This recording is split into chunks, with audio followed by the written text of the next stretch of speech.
I swear I get no respect from the rest of the guys. Brant's too busy to talk, Gordon keeps disrespecting me, and Ron writes me like a freaking baby in his sketches. I can't take it anymore. You know what? I'm gonna end it all, and I'm gonna do it in the most humane way possible. I'm gonna read Rob Liefeld and Grant Morrison back to back. Wait! Don't do it! Mike, what are you doing here? Actually, my name is Clarence, and I am your guardian angel.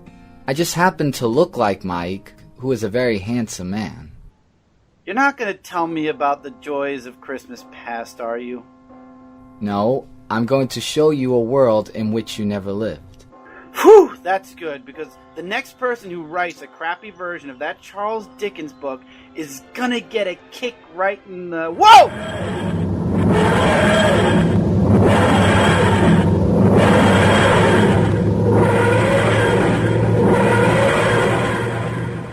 Wait, we're in Zone 4 headquarters. And what's this ugly wallpaper? It looks like turkey bacon. Welcome to Chrispoint, the universe where you never existed. Hey guys, what's happening? What's your sign? Brand? Why are you dressed in a leisure suit? Dude, 70s have been over for a very long time. I'm Honest Brand Fowler, and I'll detail and paint any car, any color, for $99.95. Car? Shouldn't you be coloring and lettering comics? Chris, without your influence, Brant gave up on comics.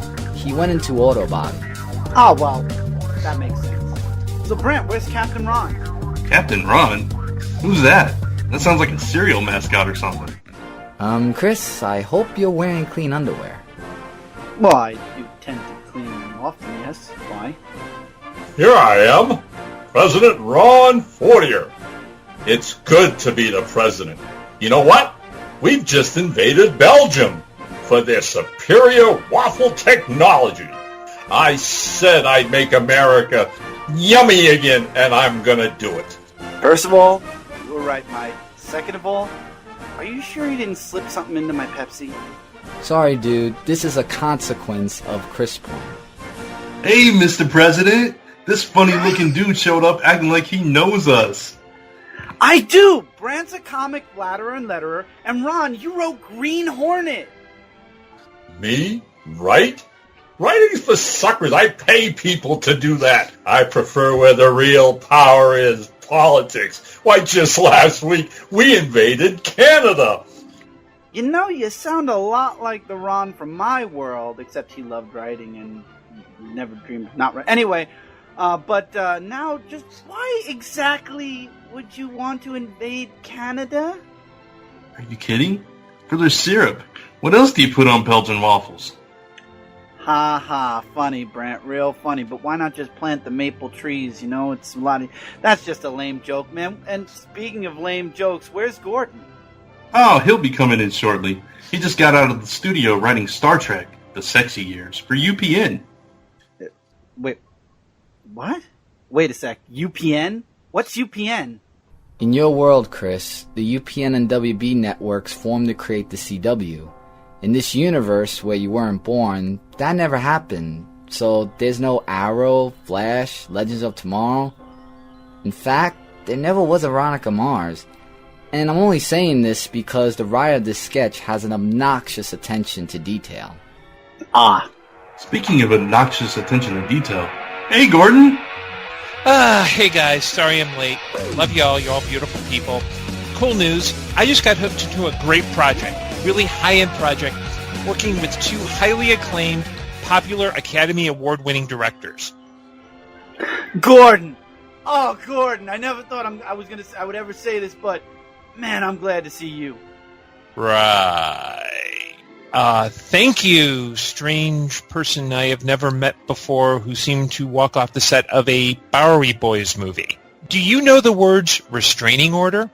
Gordon, I wouldn't let him bother you too much. He's some crazy guy with wild ideas. He thinks I'm a writer, and that Brand here publishes coloring books. I said that Brant colored and lettered comic books, not coloring books. even in this stupid, crazy Chrispoint universe, I still don't get listened to. Chris, dude, you're a beautiful human being, and I would love to hire you. You seem like a great guy and someone I can trust, because I'm going to really need a runner for this film, because I need you to help out my good friends Michael and Zach with their latest movie. Michael, Zach. Do you mean Michael Bay and Zack Snyder? Duh! Of course I do. Who else would I be talking about? Okay, Gordon. You said Academy Award winning directors. Last I saw, Michael Bay and Zack Snyder were never considered for an Academy Award. Thank you, God. Dude, you've obviously never seen their adaptations of The Green Hornet or the best Batman film of all time. Right. I mean, I have to admit, I love that talented Jesse Eisenberger and what he did with the Green Hornet. And I also thought that fabulous actor Jim Carrey was great in The Great Batman. So good. Are you guys freaking kidding me? Whatever the two of you are drinking, smoking, what have you, I need some, because if I'm going to be a part of this world, I apparently am going to need it. A lot of it. Now you listen here, stranger. Don't insult us.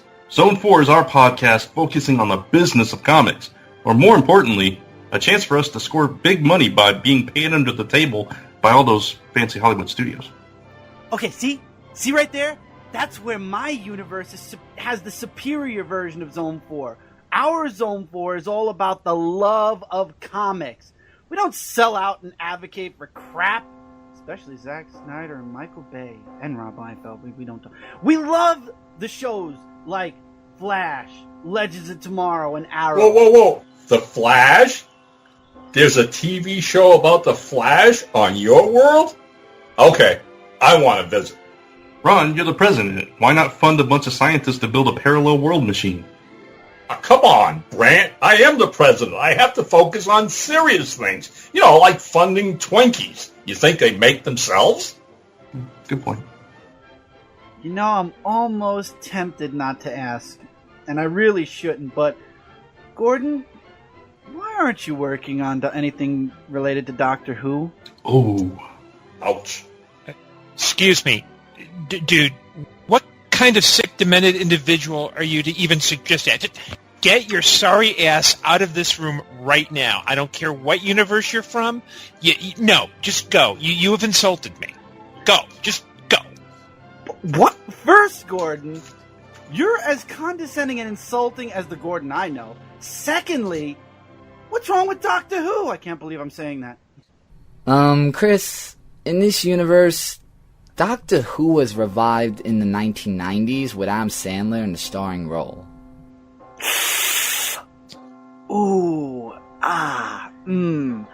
Okay, Gordon, I definitely apologize. I didn't realize it went that bad.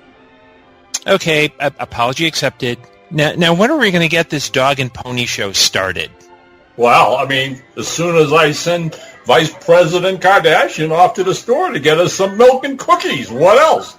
Vice President Kardashian? Dude, you don't want to know. But anyway, do you want to buy some real estate in Florida? Because, see, I've got this great tip. Clarence, Mike, I don't care what your name is, please get me out of here. I don't want to be in this universe anymore, and if you can, please try to Flashpoint my memory of it as well.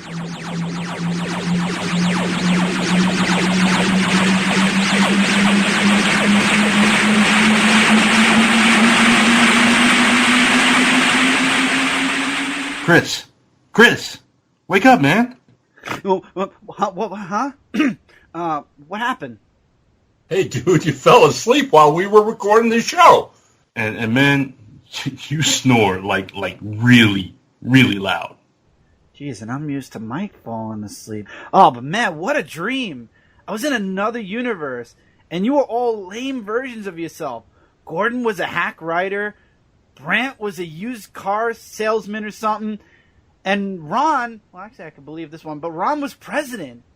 I was president? Oh, now that's cool.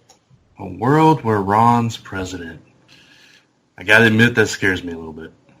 Hey guys, where's Gordon? Today's his day off. We have Mike in the host chair, remember? Ah. Hey, Chris, don't let these guys get to you. You're doing okay. And happy holidays, bro! Thanks, guys. Hey, may I deliver a very special message to our audience? I guess. Okay, go for it. Hello, folks. This is Chris from Zone 4. We wanted to bring a humorous touch to a serious subject for many people this holiday. The holidays can be tough. In fact, several people often wish they weren't born. But just remember, we are all valuable members of society, and we all play a really important role in that society. Let's promise to be cool and nice and happy and joyful to one another, except Michael Bay and Zack Snyder. You can hate on them all you want, and please do. So on behalf of my Zone 4 co-host and I would love to wish each and every one of you out there a very happy, joyful, and prosperous holiday, and to remind each and every one of you out there that what you're about to hear is highly classified. Pay attention and listen at all. Chris, that's my line. Oh, sorry, I got a little ahead of myself there. But, well, happy holidays, everyone. What you are about to hear is highly classified. Pay attention and listen at all times. And most importantly, remember, this holiday is about the spirit of giving, not about taking classic properties and twisting them into perverted versions of themselves. Food for thought. Ladies and gentlemen, you are now entering the final episode in 2016 of Zone 4.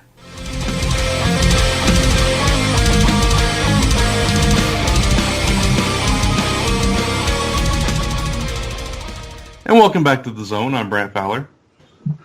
I'm Chris Ventura. I'm Gordon Demowski.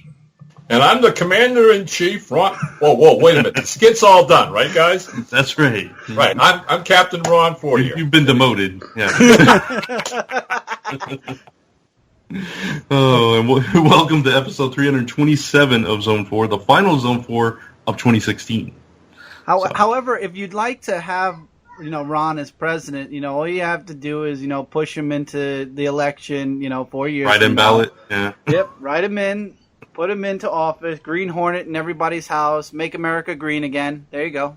Hey, I'm gonna be the bacon in every kitchen candidate. Oh. Hey, I'm all down for that one. You just won my vote. Like you said in the skit, we're gonna make America yummy again. Bacon on everything. Absolutely. Oh, man. All right, so before we get too far, we should mention that we are proud members of the Comics Podcast Network. You can find us on comicspodcast.com each and every episode. You can also find us on iTunes and Stitcher, just so you know. All right, so, yeah. Started that whole schmeal about bacon. I'm still getting bacon recipes from some of our listeners. Oh, totally. Sometimes they'll post them on the Facebook page. Right. Every once in a while, one will pop up, or somebody will share them directly on my page. So that's awesome.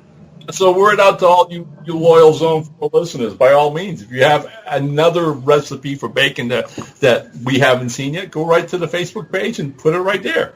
Yeah. And better yet, actually come visit us and cook bacon dishes for us. That's better. Right. That would be a very Merry Christmas. I would like that a lot. Oh, Brent wants turkey bacon. Just remember that. No turkey bacon. No. You bring me turkey bacon, I'm going to lump coal on your head. Wow, so violent. Okay, for our listeners out there, something you really need to understand is that although Brant protests a little bit too much, he secretly loves turkey bacon, but don't give it to him. No, I do not. As a matter of fact, Lisa likes turkey bacon. She will cook 2 separate forms of bacon every time I make bacon. It's just... Wow, you force her to make 2 separate bacon. I didn't say I force her. I make my own bacon. If it came to just turkey bacon, tofu bacon, I'd probably go with the turkey too. So, well, yeah, if it's between turkey and tofu, of course. Yeah. Personally, I have no problem with turkey bacon. Cindy makes turkey bacon, and I don't make her make me regular bacon. I just eat turkey bacon. I didn't say I made anybody. Chris, that says a lot about you. That's true. Saying it out loud says a lot about you, and I'm just leaving that there.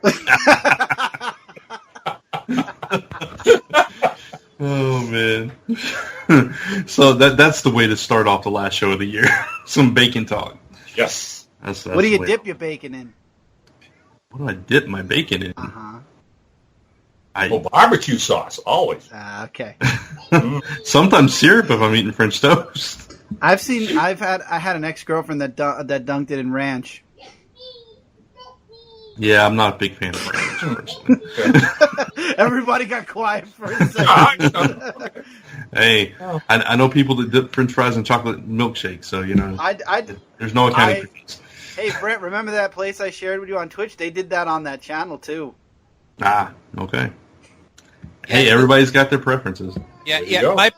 My preference for bacon is Crown Candy Kitchen in St. Louis. They do a really good BLT where they put a half pound of bacon in the sandwich. Oh. So I order the BLT without the L and the T. Nice. One of my favorite sandwiches is actually a turkey club, and it's basically a BLT with turkey, cheese, and bacon on it. Turkey cheese on it, yeah. Love that. So that's been bacon in your kitchen right here on Zone 4. It's a play on words and meaningful. So, Segway! So aside from bacon, Christmas is just a couple of days away.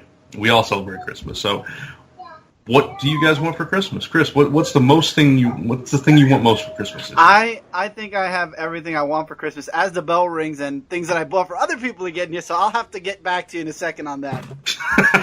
Okay. Good call, Brad. Thank you for making me have to go answer the door. Thank you. Hurry up, you UPS guys. Well, let's shift over to you, Captain. What are you most looking forward to for Christmas? When I read the agenda to that, what I want, and it's going to be so much, not anything I'm going to get for Christmas this year, okay? Uh-huh. But it's the top of the list of what I want. And recently, I think all you guys are familiar with the fact that there's a small movie production company in Seattle that is in the process of early stages of making a feature-length film on my character, Brother Bones, the Undead Avenger. Mm-hmm. And just last night, one of the co-producers, Eric Franklin, posted a video update on where they're at, what they're doing, and it's a little insight into how they're interpreting the stories into the movie script, and they showed a little bit of the special effects that they've got going. So if all goes well, all right, fingers crossed, guys, the 1st of January, they'll have a budget set up, and they're going to be going to something like GoFund or whatever to get the funds to make the film. If that program is successful, they hope to start shooting in early summer. And my biggest Christmas wish of all, guys, is that everything goes well for Eric and Daniel, everything moves accordingly, that the funding program is successful, hopefully, fast and quick, and by summertime they start actually shooting the film. These guys are extremely talented, enthusiastic, and every time I see a new update on what they're doing, it's got me wild for sound. This is like a dream come true for me to see something that I've done, actually made into a film. So that's my big Christmas wish, that Santa's going to pull for Franklin Hustler Entertainment, and by this time next year, maybe we'll be announcing the release of the Brother Bones movie. Who knows? Oh, that'd be awesome, Ron. All right, Gordon, what about you? Right now, what I would like to have for Christmas most is I'd like to have more consistent freelance work. I've been lucky enough in that this year I've seen a definite increase, not just in creative projects, but in actual work that brings in an income. But it's, like many freelancers, it's been kind of feast or famine. And I'd like to be able to get more consistent work over a longer period of time. I realize it's not as cool as having one of my books being turned into a movie, but to me, it's one of the things that I like to work, so that's something I would really, really enjoy having. Oh, absolutely. Yes, that's by all means. Not only really would like to have, really kind of need to have. It's one of those necessities of life, yeah. Right. Absolutely. So, Chris, are you back? Yeah, I'm back. Oh, okay. The mail person annoyed me. She had like 12 boxes. I'm like, are all those for me? They're like, no, just this one box. I'm like, oh, thanks. Thought I got a lot of stuff. And it's all in one big box, so I'm not complaining. What I think I have everything I want for Christmas. My mom drove me nuts because I gave her a list of like 5 things that I didn't have that I would be okay getting. I'm very happy with what I have, and I'm more of a giver than a taker when it comes to presents and stuff like that. I'm happy for the friends that I have, the friends that I've made this year, the friends that I continue to make, and honestly, the best gift would be when my book comes out that it gets a really, really warm reception and a lot of fandom from it. That I think would be the best gift for me, even though it's technically next year, but it would be the best gift for me next year. There you go. Bravo. Yeah. All right, so me, well, I like getting stuff. No, I like giving stuff too. Oh, look at that! Look at that! Look at you see right there. That's why you get turkey bacon in your stocking, young man. Somebody had to be selfish here, right? Everybody else, like, oh, this. That's not being selfish. We all like to be surprised. All of course, and that's the thing. It's weird because I do the list thing, but I do this. Whoever is shopping for me, I make like this incredibly long, impossibly to get everything list, just so I'm surprised on what they end up getting me, because I don't like to know. I hate knowing. So as long as I don't know what's coming, I'm cool with anything. It's fun for me to find out. So, but I think what were you going to say, Ron? I mean to interrupt you. I just, what you're talking about, Brant, and I'm, listening to Gordon and Chris as well. And I got to tell you guys a little tiny story, because recently I've been seeing on Facebook, some people talking about they get annoyed about the whole Christmas gift giving thing, okay? Because, I also, somebody gives me a gift and I feel obligated, I have to get them one and shouldn't feel obligated. And this discourse goes back and forth all the time. Well, once a week, like Tuesday afternoon, I get together with a couple of local creators here in Fort Collins. We go out for coffee. And we just sit around for about an hour. It gets us out of our offices, away from our writing projects and comic projects. And we just spend an hour having coffee and talking about this or that, movies, films, stuff we do here on Zone 4. So this past week, these two buddies of mine, got together. The hour's up. Okay, hey, got to get going. We go back out in the parking lot of the coffee shop. And one of them suddenly turns around and looks at me and goes, he says, this is a quick question, Ron. I said, sure, what is it? He says, do you have any model kits of the Green Hornet's Black Beauty? And I turned around and I went, no, not really. I've got some action figures of the Green Hornet and Kato, but nothing of the Black Beauty. So he goes, all right, hang on a sec. So he runs to his car, runs back to me, and literally he was supposedly at a toy store a week ago in Denver. They had all these old toys up against one wall in boxes or whatever. And he ends up getting me one of these die-cast Johnny Lightning Black Beauty toys. Whoa. Okay? And he goes, here you go. And it caught me so flat-footed, right? And he just genuinely smiling and happy, right? And he said, I called, Todd, the other one of our friends. James is the guy who bought it for me. And he told me, he says, Ron would love that. Get it for him. So he does. There was absolutely no concept or thought of, Ron's going to have to get me a gift. Nothing like that. It was just buddies sharing the season. He gets me this cool little car, all right, which is now sitting on my writing desk. And when I came home that night and I showed it to my wife, I just turned around and I said, what it hits me with, what I'm the most grateful for, and this is what I'm talking about, you guys are saying pretty much the same things, is that I have these great friends. I have these awesome friends who think about me like this.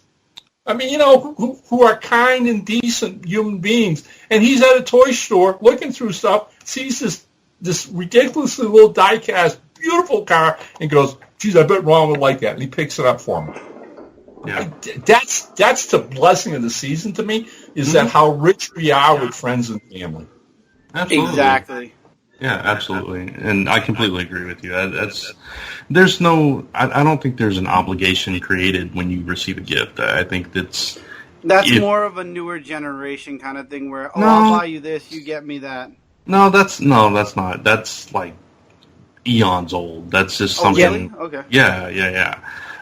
That's just something it's thought of in society. Oh, if you get a gift, and you have to give a gift. It's that kind of thing, and that's not true. That's not what it's all about. It's if somebody gives you a gift, if they're doing it for genuine reasons, like in your case, Ron, then they're not expecting anything in return. They're wanting to make one of their friends happy. Right. I'd like to think that when James saw the look of surprise and absolute delight on my face, he was gifted enough by that. And again, like I said, and that's all that showed me. It made me realize how rich I am to have such good friends. And come Christmas morning, I mean, Gordon's going to spend the evening with his mom, and he's blessed to have her still in his life. Okay, I think that's fantastic.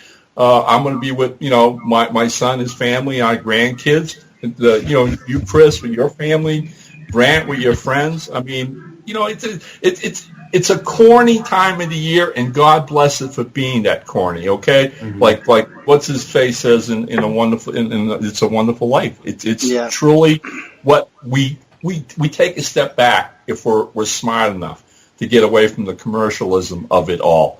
And sit back and say, wow, I'm really, really a rich person because I have so many people who care for me and that I care for. Yeah. Absolutely. Ron, it's funny you say this and Brant will remember, I said exactly this last Friday on Dark Avenger Live. I was reading this article that was in my newspaper. I'm not going to get deep into it, but the article was basically this guy saying that NORAD should get rid of the Santa tracker because he didn't think it was necessary anymore. It was horrible. I mean, I read the whole. If you'd like to see, it's on Dark Avenger Live. I read the article and I chewed the guy out while I was reading it. It was disgusting. He was worse than a humbug. And he's like, "Oh well, I guess I'll get coal in my stocking for Christmas." It's like, dude, you don't understand. There are kids, and then I just, instead of ranting on the person, I said, it's the holiday season. It's the feeling that really, honestly, should be all year round, but. At least we get it that one time a year. And it's like, don't be such a disgusting person with one thing. It's not like national security is going to be screwed for one night that they're doing something really wonderful for kids who still believe in Santa Claus and who like there are still adults that know Santa's not real, but they love the feeling of, the spirit of it. The spirit of it is real. Magic. The spirit is very real. Chris, I spent a Christmas Eve in a war zone in my life. All right? I mean, I was in Vietnam in the Christmas Eve of 1967, right? Mm. And ended up, believe it or not, having duty that night at the company office that was, each company's main central headquarters would remain open 24 hours a day. We'd have shifts. Right. And so I was there with another sergeant, and we had on the Armed Forces radio program, okay? And you know what? They had a Santa tracker, Chris. So here are us, all us GIs, all right, out in Vietnam, listening to Santa traveling the world and just wishing for a better new year, a better, world, hopefully, away from, the pitfalls of it all. So if we could find hope and we can find the spirit even there, then whoever wrote this article or was talking about is definitely the Scrooge of the season. Something Kunzman, I can't remember his first name. We looked him up. He likes to do controversial articles a lot. It was with an S, Kunzman, and I was disgusted at my newspaper even. And it's funny because they advertised then right after it for the NORAD Santa tracker, but it's just. Why they even allowed that to publish was disgusting. Oh, well. Like you said, he's going to get that old lump of coal come Christmas morning. Mm-hmm. If he celebrates it, we were trying to figure out if he even celebrated Christmas to begin with, even though he has 2 Christmas books out. Really? Yeah. Oh, yeah. That's sad. What are they called? Christmas Sucks and Christmas Still Sucks? I forgot what they were called, but it was hilarious. Yeah, it was funny. Oh, All right. Well, I totally can't be selfish now after all that. No, honestly, what I'm most appreciative for this year is that the funds were a little bit tighter this year, and my mom came and visited us for Christmas last year. She stayed with us for 3 weeks, and it was awesome. It'd been a while since I'd been able to see her, and and we were able to include her in the gift giving and all that stuff. And with her being so far away and money being tight, I was afraid I wasn't going to be able to get them anything, her and my brother. And it worked out where I was able to get them a few things and sent them. And, they were, obviously over the moon about it and weren't expecting it. So that was a really good feeling for me. So there you go. Right. My unselfish gift. Right. But if anybody wants to hear what, I'm joking. You can ask me privately if you'd like to send me a gift. No, I'm joking. You can send Zone 4 some bacon. Money. No, it's not. Well, I'll always take money. Zone 4 will too. We like money. It helps keep. I have a wish. It keeps the ship flying. You do? That's true. I do as well. So there you go. Let me dig myself out of this one, and let's talk about some comic book headlines.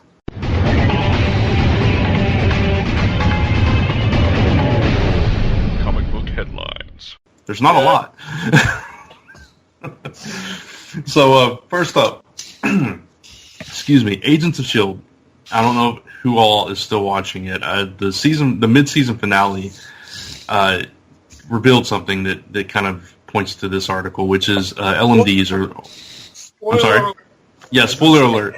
LMDs or life model decoys are coming to Agents of S.H.I.E.L.D. So, spoiler alert for the mid-season finale, if you didn't see that. Agent May apparently has been kidnapped by Ada and has been replaced with the life model decoy. So that was our first introduction to that. And I think it's cool that they're going there. They've kind of teased it for a long time now, here and there, through Agents of S.H.I.E.L.D. and even through some of the movies. They've teased the life model decoy thing. And now we're seeing it in full implementation. And it's I don't know, it can be a really cool story because it's like Ada, her character, she's an android. And her character, because she read this mystical book, has somehow gained all this knowledge and she's become somewhat sentient. And it's kind of, I guess she's creating the life model decoys now. And so she's turning out to be this subtle, behind-the-scenes villain that we didn't even expect. So I kind of like it.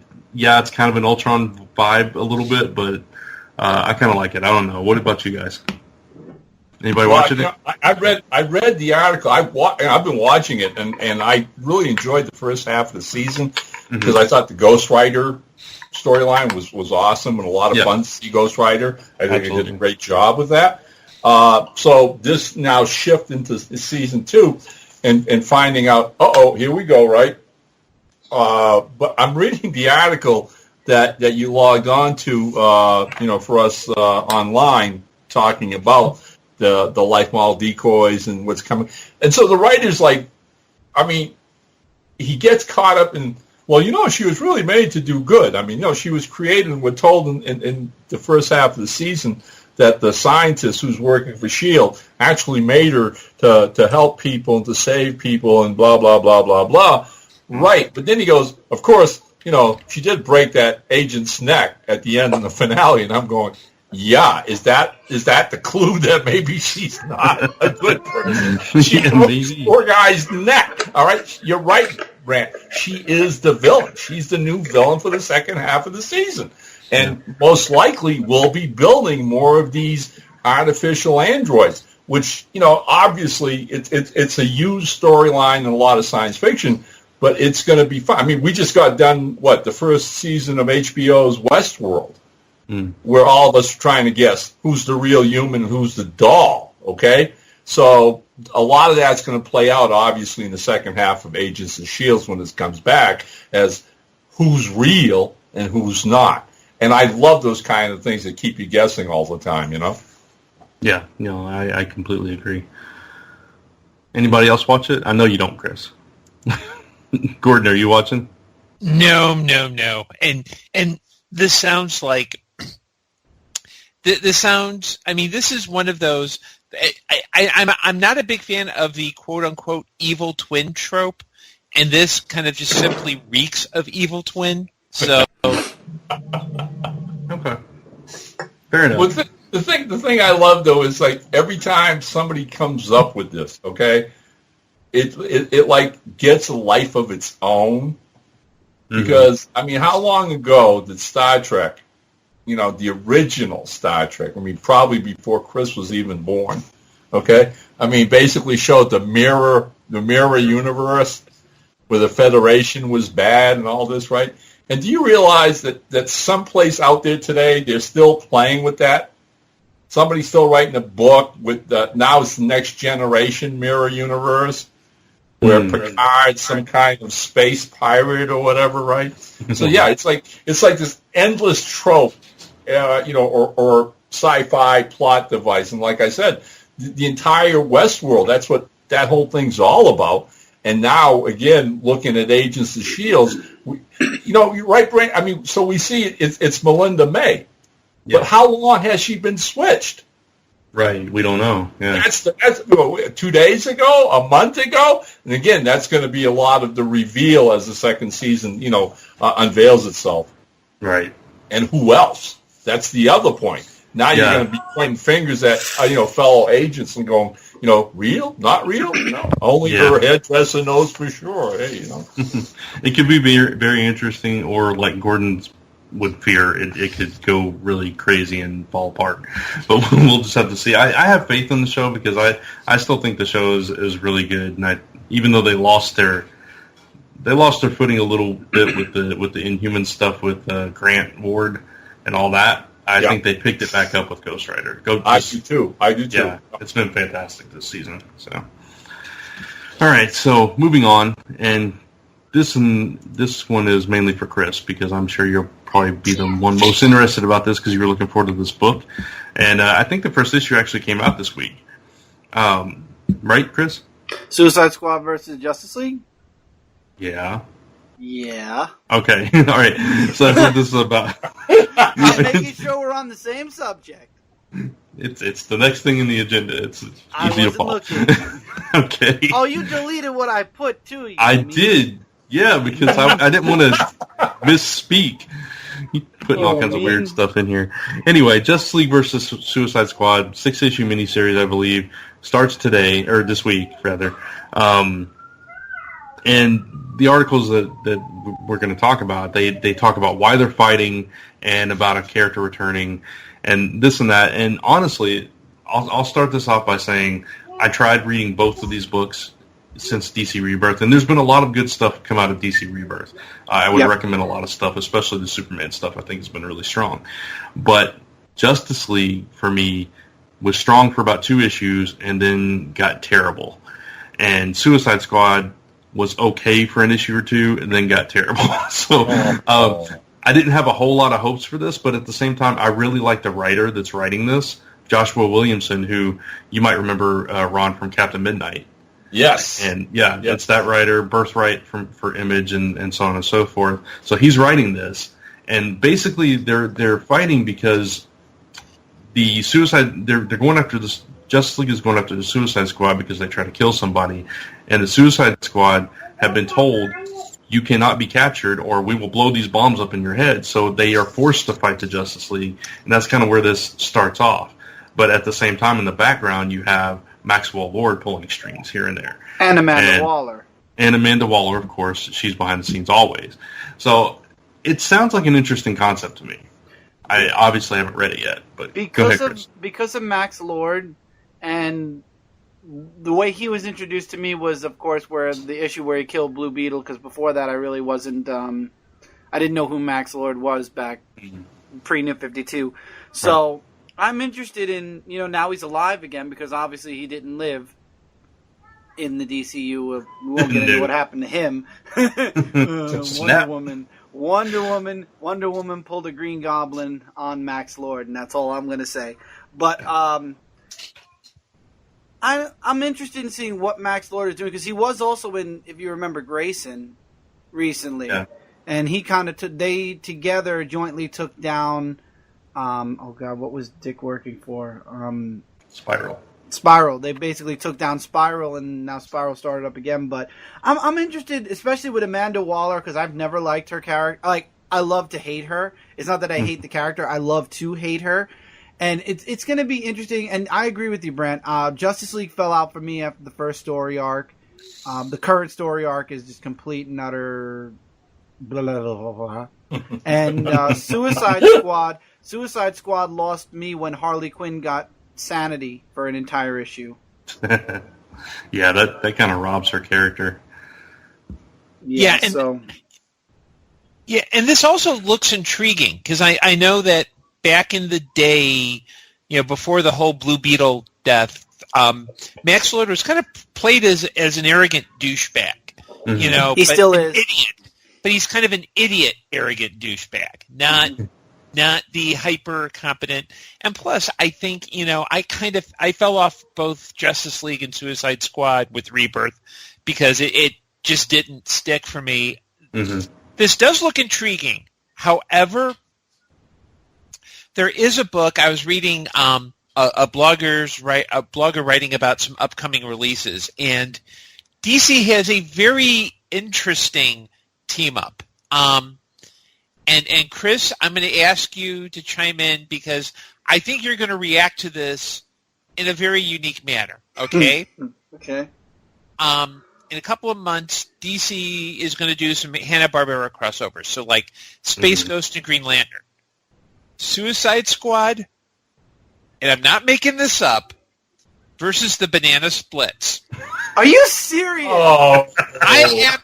I thought and Chris, here's the kicker. You know who's writing it? Say Grant Morrison. Go ahead. Dan Didio. Oh, of course. Oh, of course. Well, there's the big period on me reading or not reading. I should let me just say that not reading those books. The only one of those that I was interested in was Green Lantern and Space Ghost. That one, yes. I'm talking about that. I'm not even. That sounds good. I'm talking about the Banana Splits. Yeah, I hadn't heard about that one. It gets better, Brant, because this isn't like the goofy Banana Splits that you remember. Nope. They're now anthropomorphic, animal-headed dudes with guns. Now, are you serious? I wish I were kidding. Who put Dan Didio in charge? This guy's an idiot. You know what I think is happening, Chris, is Warner owns both DC Comics and Hanna-Barbera. Mm-hmm. And I'm sure someone at overseeing Hanna-Barbera said, hey, look, we got to renew these copyrights or we're going to lose them. What can you do with the Banana Splits? So what Dan does, that he's on the West Coast. They smoke a lot of pot on the West Coast because I think it's legal there. And he's like, Banana Splits versus Suicide Squad, man. It's brilliant. I wish I were making this up because that way I could say, oh, I'm just kidding. Ron would yell at me for wasting our time, and Brant would say, let's move on. Well, you know what?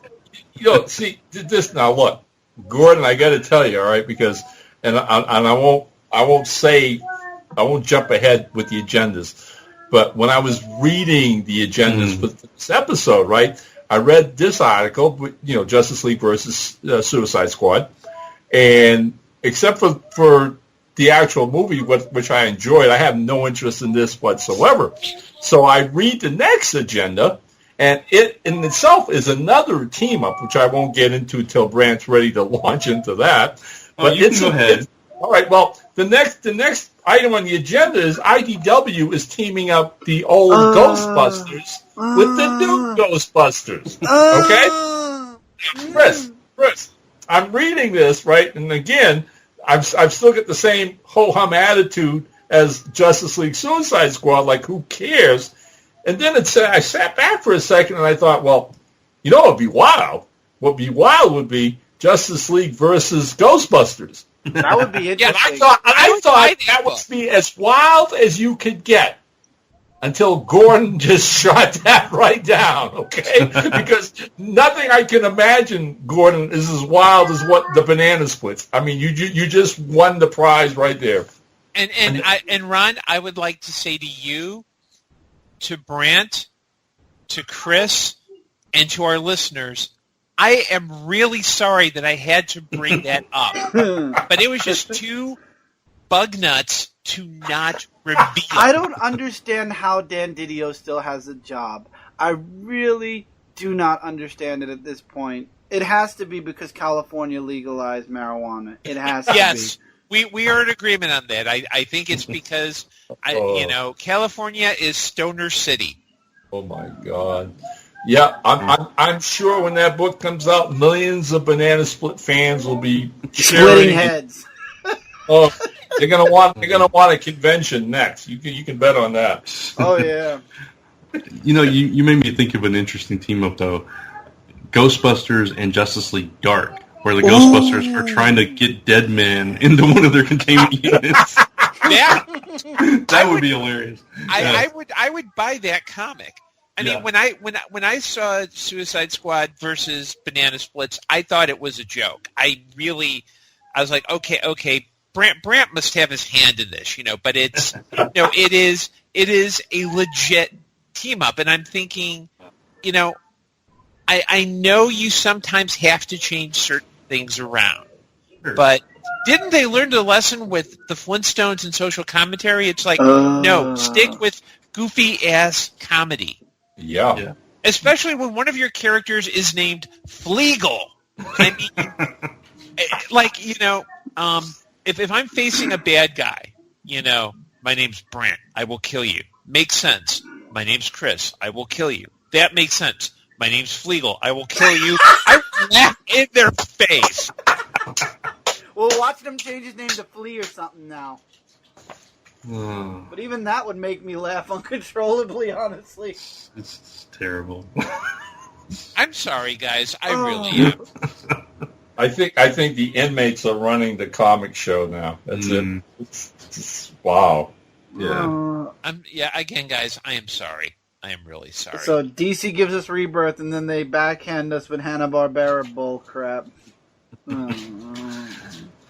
But like Ron said, you still have you have the new versions of Ghostbusters to look forward to, Chris, meeting your old version. Meaning I have a new book to burn. Yay! The fire will be nice and warm this winter. Oh, that movie was so bad. I'm going to tell you, you know what? This comic book, this was Sony reaching out to IDW going, please, we know your Ghostbuster comic was so much better than our movie. Help us. And IDW's like, well, sure. Okay. Oh, yeah. What are you going to give us? Oh. And they gave them a nice amount of money, and that's why they're basically going to hand the torch over to the women. And you know what? That's where I will stop reading Ghostbusters. When you bring that horrible movie into the comic universe and make that the main Ghostbusters verse, good night. Done. Let's be clear. It's not because they're women. It's because that movie was awful. Movie. Yeah. No, it has nothing to do with them being women. They could have been women, children, men, cross-dressers, I don't care. Any way you look at that movie, the movie itself, the story was horrible. Oh, okay, yeah. So it doesn't matter who was in the role of the Ghostbusters. I was actually willing to accept the all-female cast. The problem was the story sucked. Well, it was a reboot, and I didn't like that at all either. Anyway, we won't get into that. That's a whole other discussion. But I think it's just money. They're trying to, or popularity. They're trying to make the girls popular because they want to do that sequel, and they just don't have the fanfare or money for it. And they're trying to maybe build it up through the comic readers, and I don't think it's going to work. I really don't. And most of the people that will read it, like my brother, will be mostly there for the original Ghostbusters, which is what the comic I feel should remain, is the original Ghostbusters. You know? Yeah. No reason to change it for a horrible movie. I agree. I mean, Marvel got rid of the Fantastic Four after that other terrible movie. That's true. Yes, they did. And they deconstructed the X-Men for the same reasons. Anyway. Poor X-Men. Moving on. Gordon, you brought a couple of articles to my attention. Did you want to discuss those on the show? Oh, okay, yeah. Okay. I actually was going to make this for part of my what do I hope for in the new year. But okay, that's fine. We can hold it for that if you like. Yeah, let's do that, because that way people aren't like, wait, I don't see this. What's going on? But that's I think it's a great kind of capper to the end. It's not pressing news. So okay, cool, awesome. It's not Suicide Squad versus Banana Splits. Every time I hear it, it kills a piece of me inside. So on that note, let's talk about some good stuff. Ron, it's time for some Facebook shout-outs. Oh! Shout it, shout it, shout it out loud. Shout it, shout it, shout it out loud. Yes, it is. Yes, it is. Oh, trust me. These are wild. Oh my God. Yeah. I picked 3 names off the list for this, our last podcast of the year. And like I said, the range is eclectic as you're going to get, and I'll explain as I go along. Number 1 is a very, very lovely young lady named Layla Ashak. And she actually works at YouTube, studied creative writing at the Bay Academy of Arts and Sciences. She's from Brooklyn, lives in New York City. You know, we only get like a handful of women likes, and it's really gratifying. Story of mine. Oh, Rand is still single, Layla, just so you know, okay? But Layla looks like a really, really intelligent, charming young lady, and obviously she has great taste in picking her podcast. So, hey, Layla, thanks a lot. Hope you enjoyed this shout-out, and Merry Christmas to you and yours, and keep up that, writing and drawing at the Academy of Arts and Sciences. That's really cool. Now, the next person, and as most of you guys know here already, we get a lot of likes from people in other countries who mistake our podcast for a certain video game. Mm-hmm. Right. So it seems like Marvin P. Moreno, all right, is one of these people, guys, because listed on top of his Facebook page, and I'm gonna murder this pronunciation, is the Ilolo Boxing Gym and Martial Arts Camp. Okay. And then it says he's part of Team Roko Takada. God bless you. Now I'm scrolling through this, and as you guys know, unless you're connected, it's sometimes difficult to find out things about people. But lo and behold, aside from the pictures of boxing champions and martial artists, he has a video. All right? Marvin has a video on his page, and it's about cockfighting. I just want, if I can just jump in, I just want to say that Roko Takada is one of my favorite songs from The Lion King. Roko Takada, Roko Takada. I am like, you got to be kidding me, please. And so I'm watching the video, and sure enough, these people are running around in this dirt arena with hundreds of what looks like a Philippine background, and the cocks are doing their little struts with their steel claws, okay, and ripping themselves apart for these twisted people's entertainment. So Marvin Moreno, not cool, buddy. Really, really not cool. Okay? Cockfighting, really? All right. I told you this was going to be, Ron, okay. Ron, let me just chime in and say, I think with that item, you beat Suicide Squad. You just beat that. You win. And I'll gladly accept the trophy. And now I'm going to end on a really good note, okay? And I really want it to be an awesome note, because our third shout-out is to Rich Pereira, and I hope I said that correctly, because Rich has a really great collection of action figures, of superhero action toy figures, and he's an amateur photographer. Obviously, it's easy to see because he takes a lot of shots of his action figures in very dramatic fashion styles, and I know people do this kind of stuff, and it looks really awesome. Well, here's the thing, guys, okay?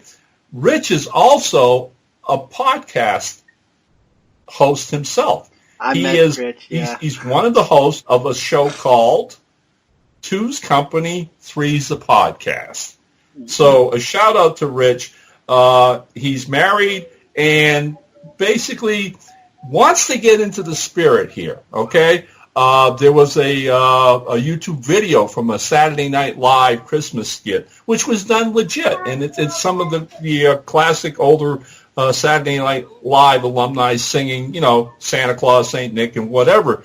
And Rich posted on his page to the point where I guess things have been a little hectic, and as it always is, right, at this time of the year, we're running around doing this. Some people can be obnoxious in stores, and, you can get all kinds of people, like pushing your buttons at the wrong time. And so at one point, Rich posted, hoping, he's really having a hard time getting into the spirit of the season. So you know what, guys?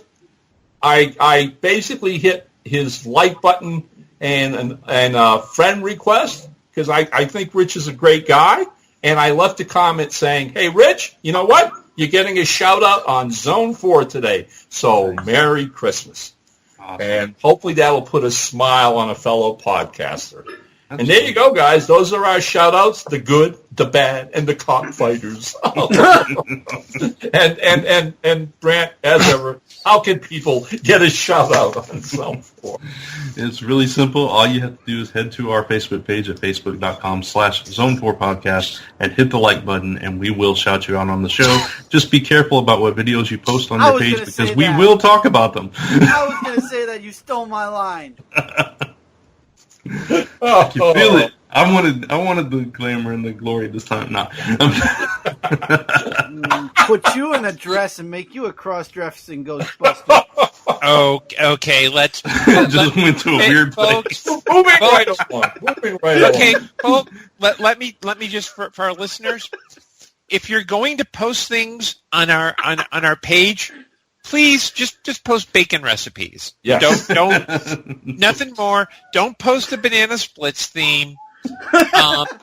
Don't post, not the classic, not the cover, not the punk cover by the Dickies. Just keep it bacon recipes. Keep it simple. Yeah, I do not want to see sumo wrestlers I with don't need to bacon hear shorts. Okay, I don't need to hear the voice of Tigger threatening the Suicide Squad at gunpoint. Oh man, that's so bad. It's so bad. Which is is kind of and also to our listeners, I would strongly suggest not listening to this podcast hungover on New Year's Day. That's all I'm saying. Then again, that might make it more interesting. Who knows? Yes. Listen to it drunk. Oh, there you go. The night before. Yeah, right. But not hungover. Okay. Because you'll be like, whoa, wait. What's a Fleagle? What? Yeah. No, definitely New Year's night. Yeah, that's the way to go. Then you'd be like, Fleagle, man, I love that dude.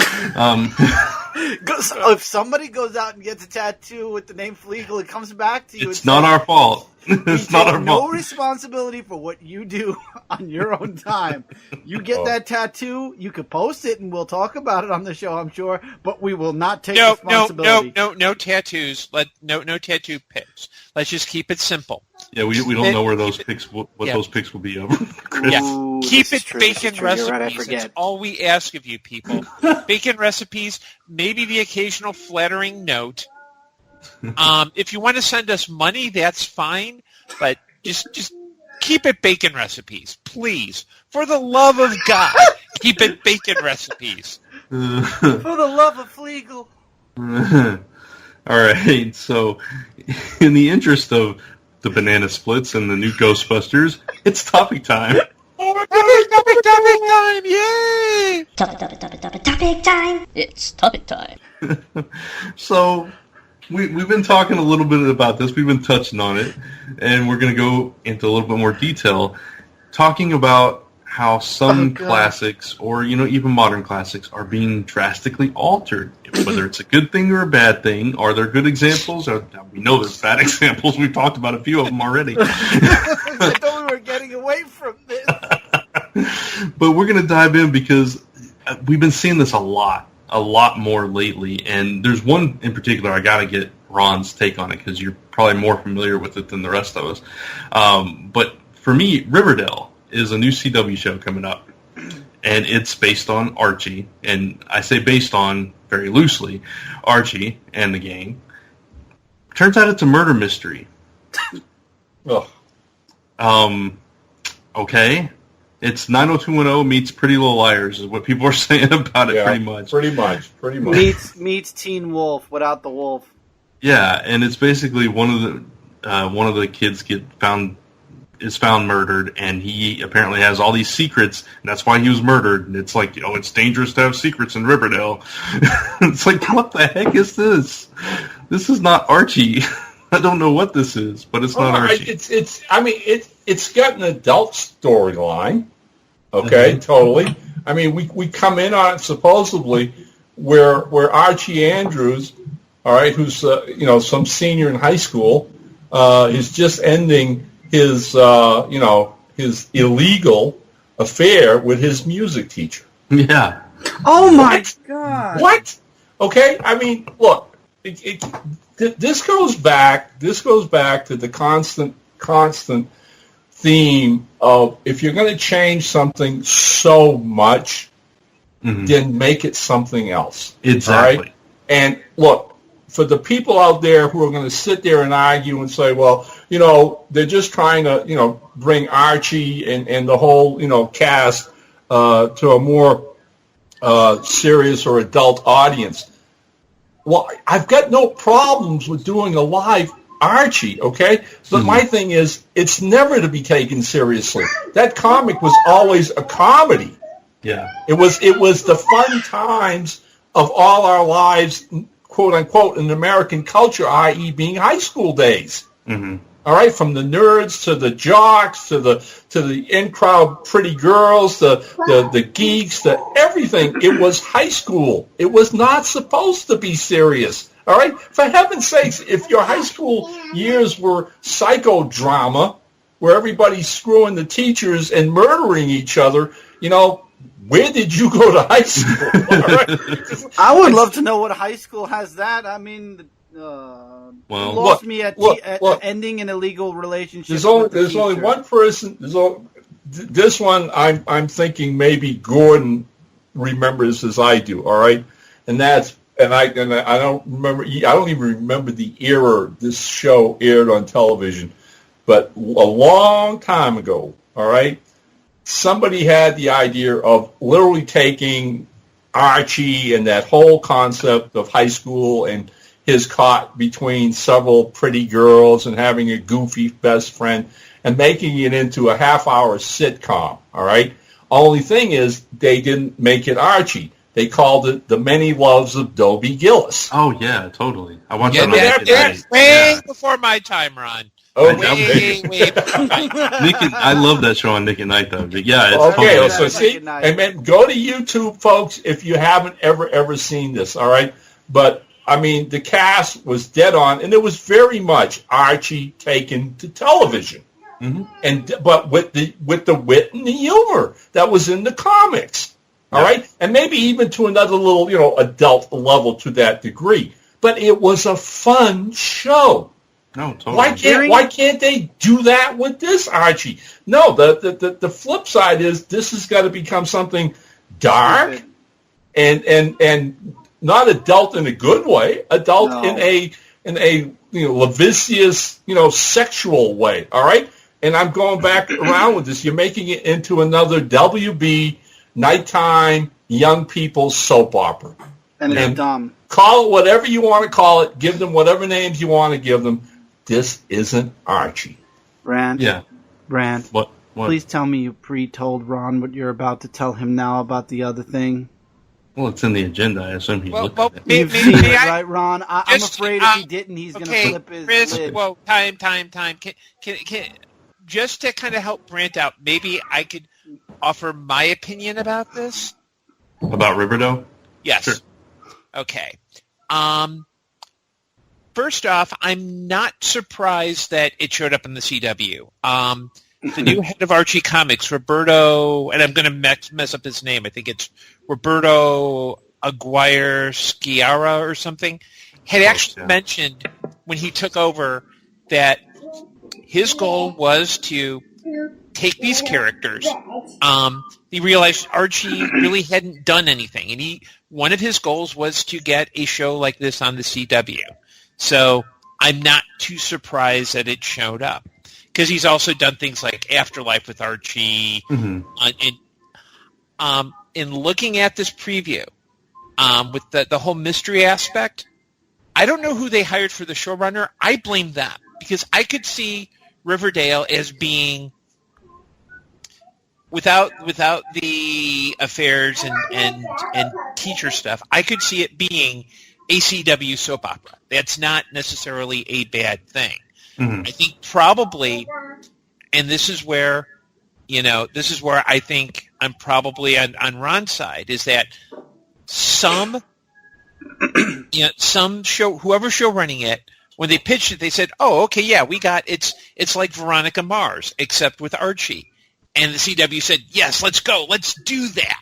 Mm-hmm. So I do agree, it's not what you want in an Archie thing, but I think you could do I see it as, yes, I could see it as a nice young adult soap opera, especially since the CW has tended to lean towards the more fantastical, not just the superhero shows, but stuff like Vampire Diaries, Supernatural.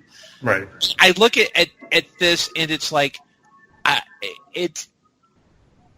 this is the equivalent of making the Banana Splits grim and gritty. You just don't do it. Yeah, right. You not do that. Yep. Yeah, see, the difference, what you mentioned Afterlife with Archie, and he obviously wrote that. I wanted to point that out, that yes, that was a drastic change for Archie too, but you knew going in. Mini. Well, it's not a mini; it's an ongoing series, but it's this separate thing. It's a completely separate thing. It's this Elseworlds kind of tale. What if this zombie virus broke out? And it kind of tied into what's popular in culture right now with the zombie thing, with Walking Dead and all that. So it kind of made sense in that way, and it was good for what it is. But if you ever thought that that's your main representation for Archie, then you'd be really upset. And that's kind of the way I feel about Riverdale, is the fact that, even though they've rebooted the current Archie comics, which are a little bit more modern or a slight bit more mature, they're still fun and light and entertaining in that way, and they don't have all this drama and all this murder and all this stuff. To think that this is the representation that people are going to get of Archie coming into it who have never read an Archie book, that bothers me a little bit. I would have no problem if this was called something else. It should. Yeah. We're still at that point where, all of us go to conventions, okay? And every now and then I'll have people come up to my table, parents now, all right, with younger kids, 5, 6, 7 years old. And, they tend to look at what's out on the market today with a little bit of caution, as they should, especially good parents who are interested in what they surround their children with growing up. And so I get a lot sometimes about, what's out there, for my smaller children to read and enjoy and to help. And in the past, I've never had any problem saying, get them some Archie comics. Mm-hmm. They're fun. They're harmless, okay? Yeah. And they're comics. They'll open them up to the world of graphic storytelling.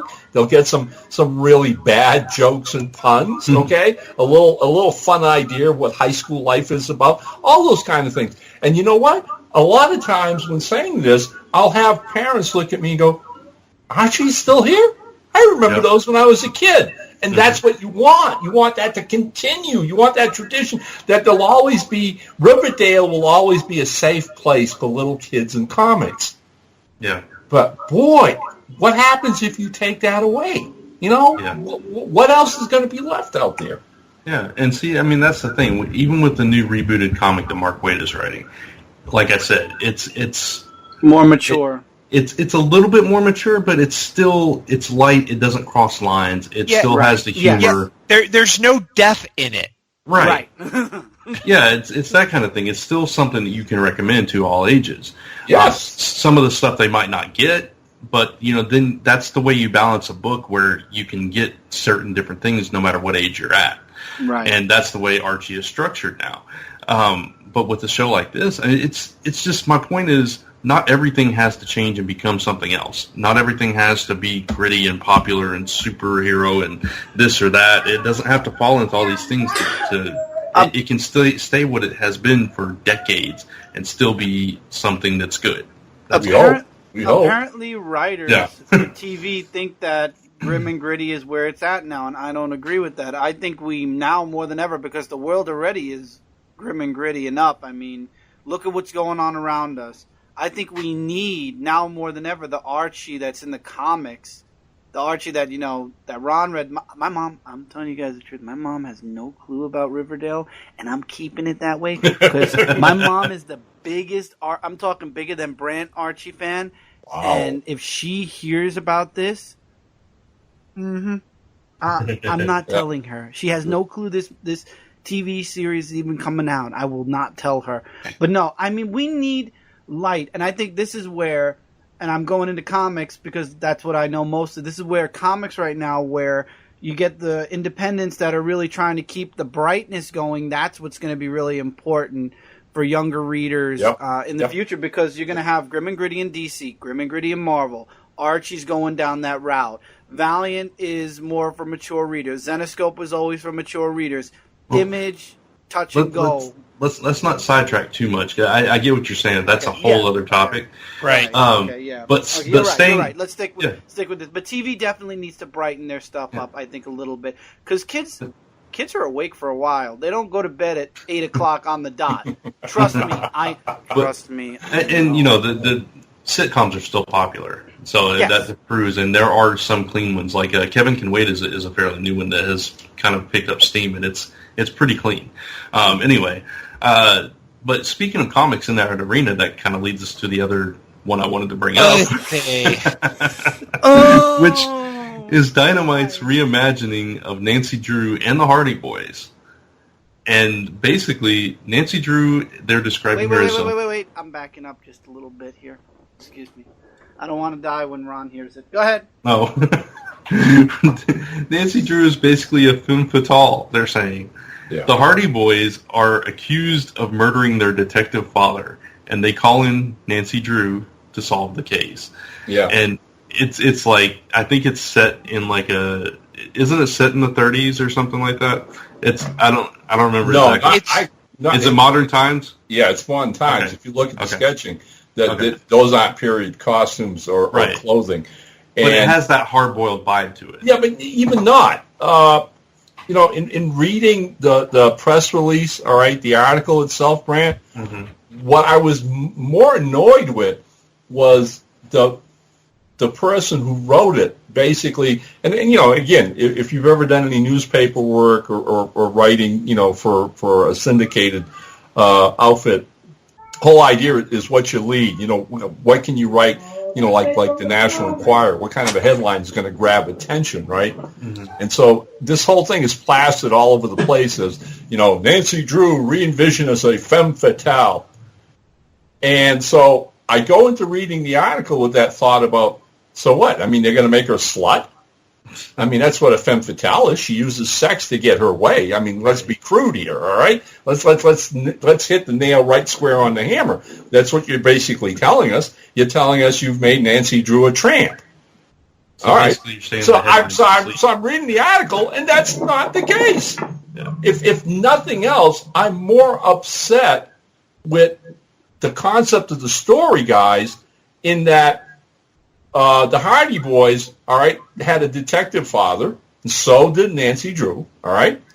And so part of the original, the Hardy Boys have been around since the 20s, as Nancy Drew has had, and they've actually changed. They've evolved with the times and the era. But it was always an innocent, fun-loving thing about teenagers working to solve crimes to help their police fathers. Okay. And so now you're going to give us a plot where the Hardy Boys are suspected of murdering their own father. It's the most ludicrous thing in the world of this whole piece. All right? I wouldn't be so bothered if they did a story where the father is murdered and the boys, all right, would try to solve it. But if you're going to establish the Hardy Boys in a town, in a community where everybody already knows them, and I'm how do you reinvent the wheel? Then they would be the last people in the world the police would even consider as suspects. So that whole plot is so bogus. It's a house of cards, all right, and it falls apart immediately because the story's a piece of shit. Now, okay. So now I'm looking at the sketches. All right, I'm looking at how they're being drawn, and the artist is doing a decent job. They look like they have a decent graphic artist. I didn't get the gentleman's name. All right, but it looks like it's going to be a good-looking comic, and obviously it's a serious take. Their fathers have been murdered. But they really didn't need that twist of them being the suspects, okay? And if that's the only tag they had to bring in Nancy Drew, it's bad writing, and I would give the writer a big F if I was his teacher, okay? Because you can bring in Nancy Drew in myriad other original ways if you want, all right? Now, you keep scrolling down this article, and now we start seeing sketches of Nancy Drew. And because of the header guys, Nancy Drew, femme fatale, I'm expecting to see her in tight sweaters, okay, with her healthy set of, 40 double Ds. All right, I'm expecting to see her in skimpy outfits, stiletto high heels, blah, blah, blah, blah. None of that. None of that. The guy who's drawing is drawing her like an attractive, intelligent young lady. There's no femme fatale there. That's bullshit. It's all bogus. It's basically playing up the fact that it's a more serious take. Yeah. And that is legitimate to the article, okay? And Ron, to be fair, this article was on Bleeding Cool. They're not exactly known for subtlety. True. Right, and so that's where that, like I said, that's where that National Enquirer headline comes from, Gordon, okay? Yeah, Let's I know. grab their attention big time. And it's BS. Okay, it's a murder mystery. The principal characters that are iconic to American culture are done a little older, a little more sophisticated and serious.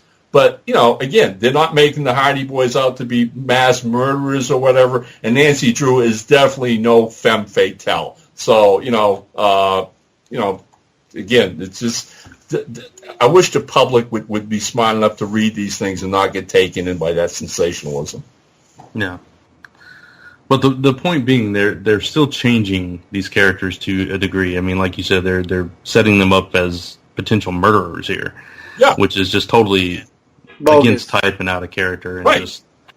That's bad. It's bad writing, Brant. It's basically a lack of real imagination. I mean, Look, I have enough faith in my fellow hosts here, okay? I know the three of you extremely well.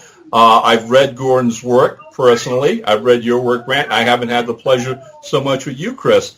But I would like to think that any one of us could sit down and come up, if an editor came to any one of us and said, hey, we'd like to do a more adult Nancy Drew and Hardy Boys murder mysteries, can you write something? I think all of us could deliver 100 times better than the guff that these people are giving us. Yeah. Definitely. And the sad thing, and I say this because I've actually read the Hardy Boys when I was a kid. Me too. They were they along with Three Investigators were one of my go-to books. You could do when I saw that first, like Ron, I kind of felt it was very misleading and very deceptive.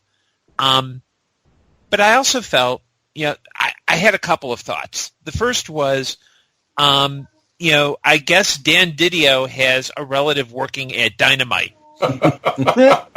Because this sounds like it sounds like a very obvious riff on other stuff, but when you look at the actual books, it was the structure was the two kids, Frank and Joe would go solve a mystery. There might be some back and forth with Dad, and they get their friend Chet. They'd go and do adventures. There would be a really good potential to do kind of and it sounds kind of like a bleep bleep effort to drive conflict, but you could do kind of a cross-generational thing. There's a big mystery. Dad says there's no mystery here. Frank and Joe say yes, there is. And you could do that. I mean, when I read that, I kind of felt, like Brant, why are you making them the murderers? It's such a cheap, shallow plot point. Yep. I mean, I've read L. Ron Hubbard stories that were more intricate than that. Whoa. Oh, wow. Oh, all right. Yeah. Yeah, it's just, why not just call it something else in the spirit of that? I mean, if you think about it really, Supernatural is basically the Hardy Boys in a supernatural setting. I never thought of it that way. No, That that's is very true. much so. You got it. You nailed it. So I wonder why I like Supernatural so much. Now, if I can add something here, Brant, all right? Mhm. Which I think goes into all of this because keeping it, I want to get this new Hardy Boys Nancy Drew thing. Where's that coming from? That's coming from Dynamite, right? Mhm. Okay, all right. Then I have to add this little epilogue to this particular item in our agenda. All right, about a little over a year ago. All right. What's his face? I'm drawing a name on the actor, and it says crazy, but Keanu Reeves did a crime movie, an action thriller, where he played a retired hitman who, because the bad guys killed his dog, comes out of retirement and proceeds to kill like 150 people. Oh, John Wick. John Wick. Now, I went to see this, guys, and I absolutely loved it because it's so outra. It's out there, okay? It's absolutely ridiculous, and it's fun. Mm-hmm. Well, lo and behold, it was a huge success financially as a film, all right? To the point where they filmed the sequel, and trailers are now coming out. There is a John Wick 2 in the making. Mm-hmm. So what do I see on Facebook yesterday? Dynamite announces a John Wick comic book. Yep. And I went, huh? And then this whole article on, we're so excited, this is great, blah, blah, blah, blah, blah. And I'm going, no, it's not. It's buffoonery as a movie, like a Bugs Bunny cartoon is acceptable because you understand it. You can go to a movie as adults and see somebody, do all this cartoon violence, okay? And blah, blah, blah, blah. But how do you translate that to a comic book? You can't. The comic book's going to be about a cold, brutal assassin killing people right and left. Mm-hmm. And you're going to sell this to comic book readers, all right?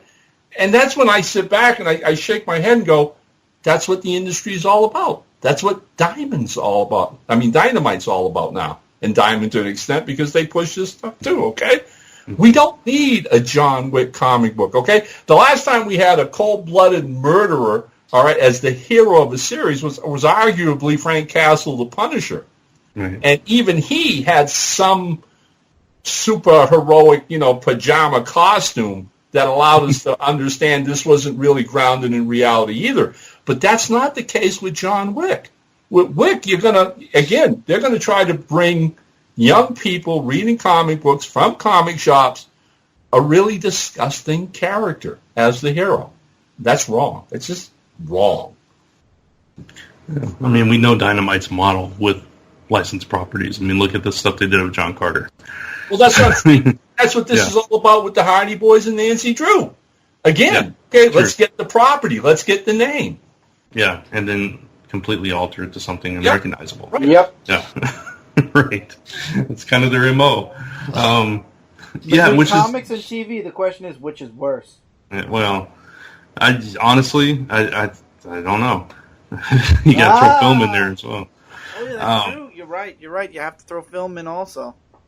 But it's just, I mean, I don't understand the idea. No, the idea behind drastically changing something so much that it's unrecognizable, that it literally becomes something else. I don't understand that. I understand different takes on things. I understand different imaginings and things like that, but I don't understand twisting a property into something that's completely different and then still calling it the same thing. That makes no sense to me. I think, let me take a stab at a half-assed explanation for that, which is, I think there's so much push for studios and entertainment and comics to develop the franchise. Mm-hmm. It's the reason why we have 20,000 Avengers books, 20,000 Superman books, several Batman books, and I think what a lot of showrunners don't quite get, writers don't quite get is you can, if you know what the story elements are and why something works, you can update it, you can tweak it, you can do everything else to it because the concepts are indestructible. Mm-hmm. You can't, for example, it's hard to break Batman. It is hard to break it's hard to break Sherlock Holmes. So you can do stuff that reflects the spirit of that. Mm-hmm. I think where a lot of writers and creative types go too far is that, especially in the entertainment industry, you want something that's like something else. Riverdale and Dynamite's Hardy Boys and Nancy Drew, to me, are an awful lot like Veronica Mars. And that I can tell you that was probably the pitch, is they said, okay, it's like Veronica Mars meets blah, blah, blah. Okay, write that. Without thinking that, no, you've got, with Archie, you've got enough natural drama there. Yeah. You don't need to throw in murders and affairs and everything else. You do it as a dumb, goofy soap opera on the CW, because the CW's made for, the CW had Gossip Girl, for crying out loud. You do it in that style, you're golden. Yep. And you've got the name recognition, so you don't have to worry about the elusive new viewer. And if people go, ooh, it's Archie icky, no, this ain't your father's Archie if you do it my way. Yeah. Or, do what Veronica Mars did and create something completely new and different. It's not hard to create new names and new people and new backgrounds. Come on. Look how fast Veronica Mars got a cult following, Yeah, exactly. Right. Do your own thing. God. Right. Look at Buffy. Buffy got a huge cult following after a horrible movie. Great TV series, though. Yeah. True. Very true. Look at Bruce Campbell right now with Evil Dead. 2 seasons on Starz. I don't even know if they confirmed the 3rd yet. Mm-hmm. That was a huge cult following that I followed. Yeah. So, I don't know. Anyway. 1 banana, 2 banana, 3 banana, 4. Oh, God. I knew it was coming at some... I swear, when we transition to topic time, if Brent doesn't use the la, la, la, I'm going to be very disappointed. Oh, I've already got my new superhero that's going to shock the world. I'll tell you that right now, guys. Yeah, he's a young Filipino orphan who gets scratched by a super cockfighter. Let's move on, shall we? Yeah, let's move on. Segway. All right, so as we're wrapping up 2016, there's a lot of things that happen in and around comics, and I wanted to just quickly get everybody's favorite comic or moment in comics in 2016. And Gordon, we'll start with you.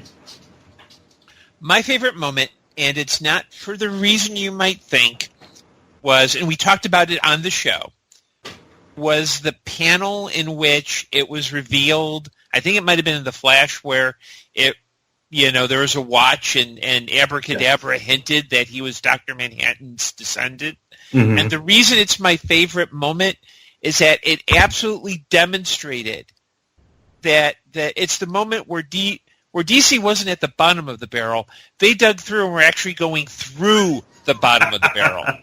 If you need any other piece of evidence that suggests the creative bankruptcy that is DC, that panel would be it.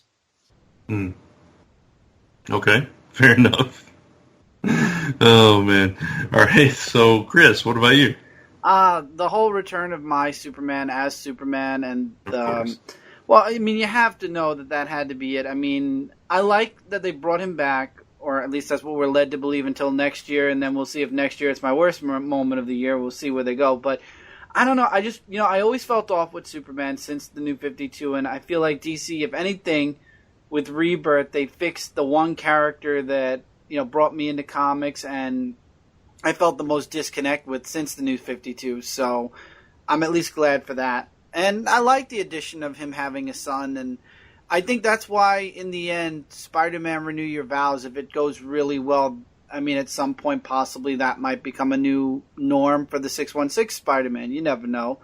So, I don't know. I like what they did with him. I like that he's back with the personality that we need. Again, it goes back to what I was saying, where we need more brightness in the comics, and that was definitely a huge step in a bright direction for DC, was to bring back the one person that was the Boy Scout of the whole DC universe. Okay, fair enough. All right, Ron. Well, I had one moment this year in the comics that I'll probably never forget. It's just the weird kind of things that happen. You spend a lifetime reading and appreciating comics and graphic literature, and you become a fan of artwork, okay? And thanks to the internet and whatever, it's very easy on a day-to-day basis to put your eyes on all manner of artwork, from classical to impressionistic, classical, whatever, graphics, advertising, commercial art. It's all over the internet. And so years ago, when I got my first computer and started realizing this, I started doing like a clip file for myself, guys, okay? That whenever I'd see a nice piece of artwork that for whatever reason, composition, style, theme, topic, that I appreciated, I would save it to these clip files. You understand? Mm-hmm. And so this year, the middle, towards the end of the year, after summer, Dynamite released a 5-issue miniseries written and illustrated by one of the best in the business, Matt Wagner. All right, it was a Shadow miniseries called The Death of Margot Lane. And because I'm a huge Matt Wagner fan, and he doesn't often these days both write and draw projects, I was very excited that he was going to be doing this. So I, put him on my pull list. I get the first issue and I read it.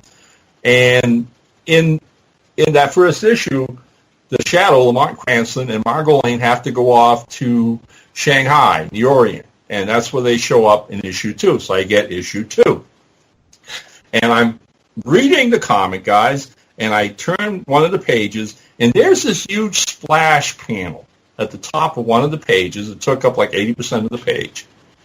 And it's Margot and Lamont walking into a club to talk to this Oriental businessman. And the minute I saw that panel, guys, I went, I've seen this before. I remember this. Yeah. And I went, oh, yeah. And I go to that clip file, and I start flipping through all these images.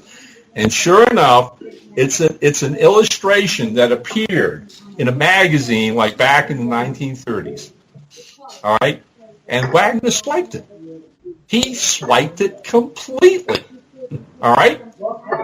So the kicker is, and this happens all the time, all right, which to me is amusing, that younger readers of comics and fans somehow think there's something wrong with this. And swiping, like I said, has been around since comics have been around.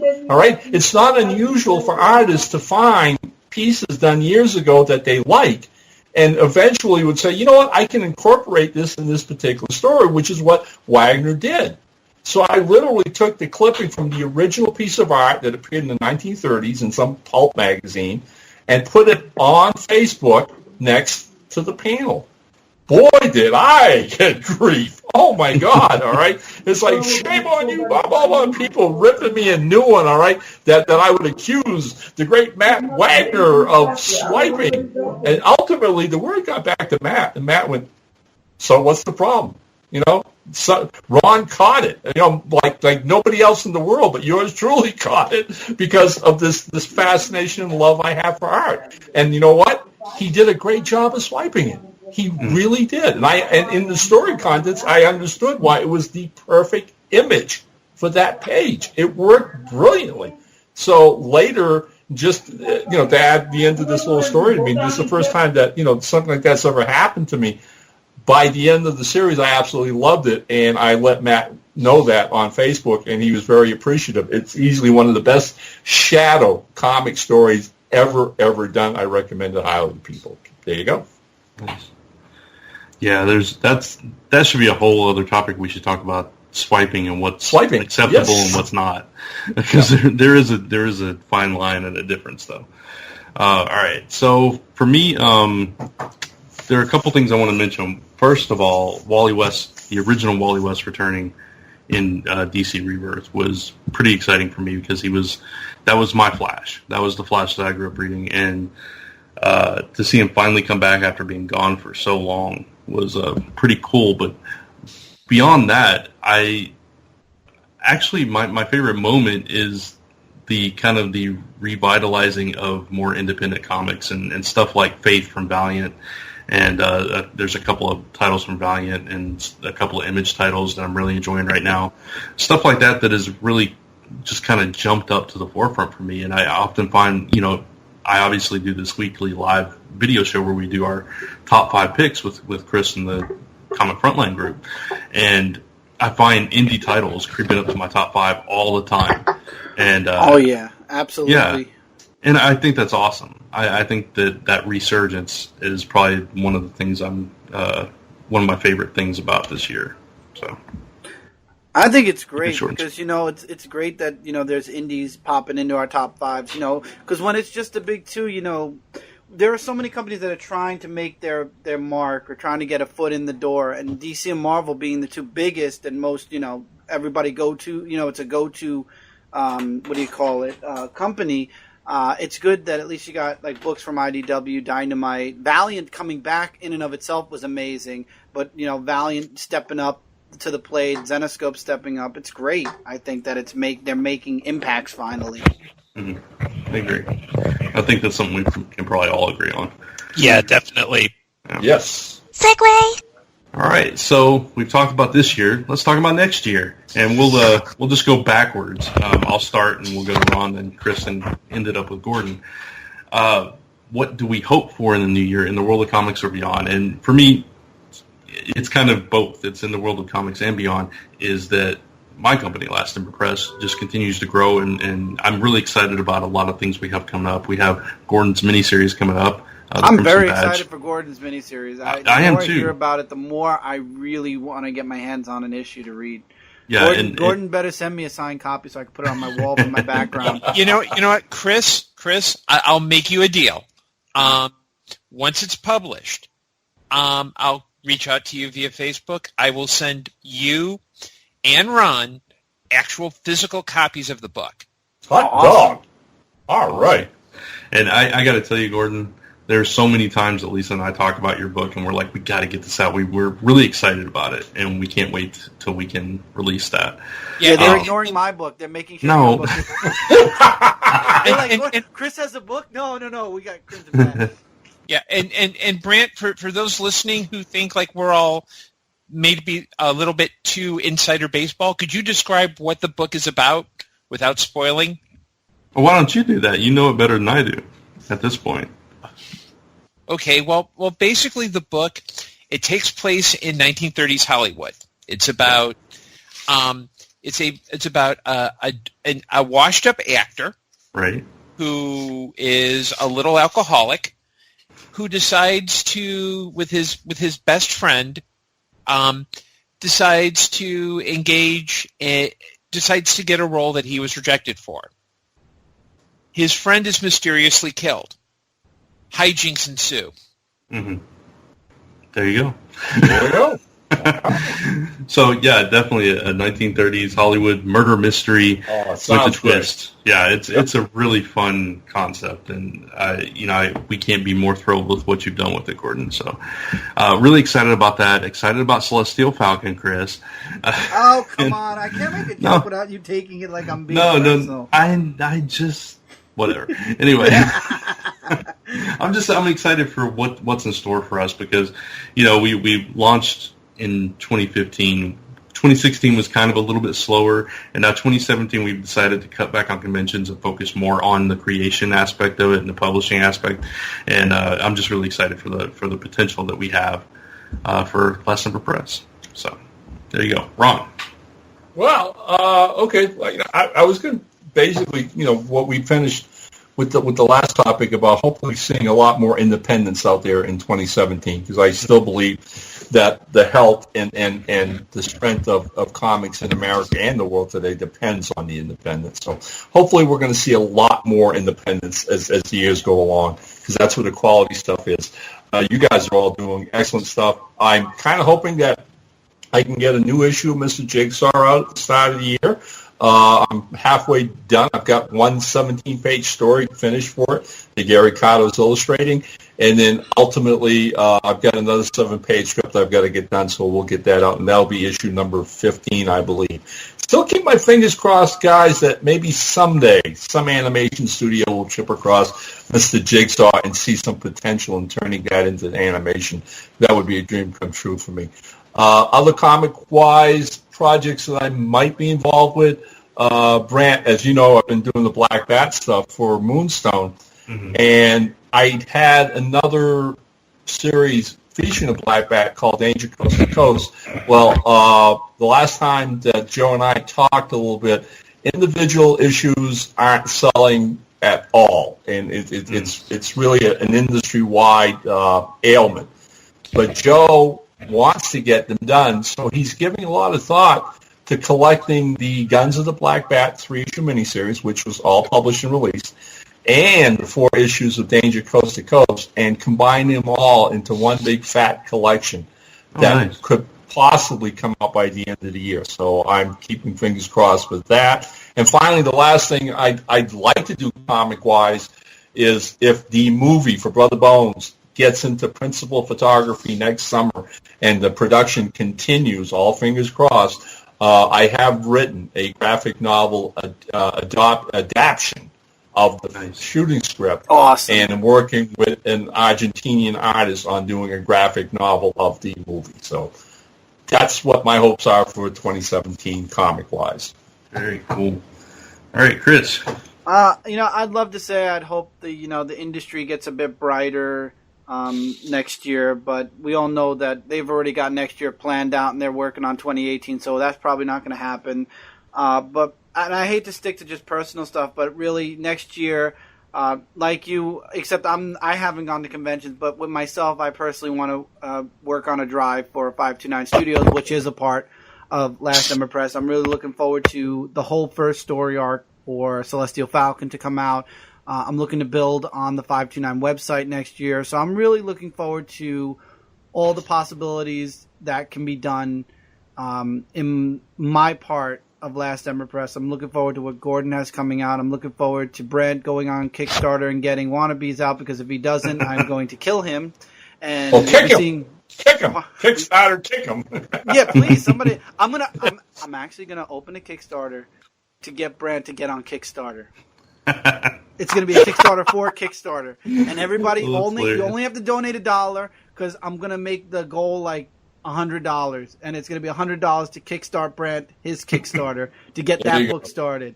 But no, I'm looking forward to what we are doing. You know, as much as I'd love to say I'm looking forward to DC, you know, I am looking forward to what DC has in store for next year. Am I looking forward to Marvel? Not as much as DC, but sure.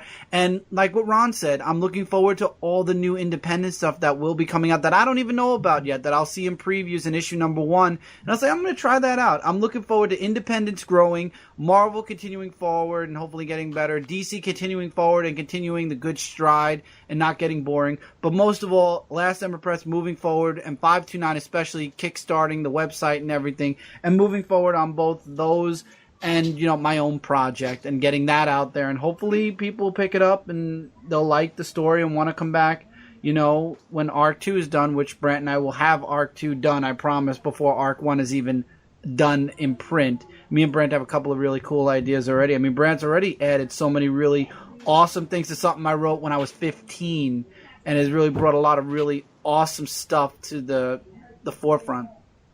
So I'm looking forward to all of that. Well, thank you, Chris. And absolutely. But then he ignores it and goes and does, you know. I did not ignore it. Crimson Badge. He goes. I have been talking your book up every week on your show, so don't even go there. Not only talking my book up, but you've been promoting the inking and the flatting. I know. Exactly. I'm excited. I want to. And we have such a good artist. I gotta give him props. He's such a great guy. Also, Chris, allow me to help you solve your problem. Brant, I want to see the Celestial Falcon. I have heard so many damn good things about it. I want a copy yesterday, okay? You're getting a copy, Gordon, definitely. Oh, shoot. And speaking of Gordon, you're up. Well, on a personal level, what I'm hoping for 2017 is to kind of start really doing a lot more promotion of myself and getting not only getting some stories out, but also developing some kind of long form, some longer pieces that are my own. So it's developing my own characters. I've got an idea that is, and I've talked about it on the show before, but it's a public domain derived project. Because and right now I'm in the midst of working on a novelette for Airship 27. It's a Western and it's coming along really nicely.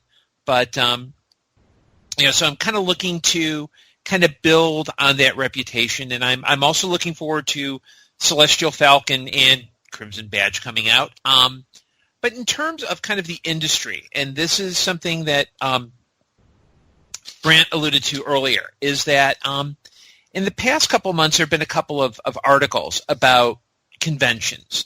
One was a piece in the Hollywood Reporter that was about how celebrities are getting they're getting paid to do conventions. In fact, Stephen Arnell, who on Arrow actually runs a marketing kind of like an agency, a marketing agency to get celebrities into conventions.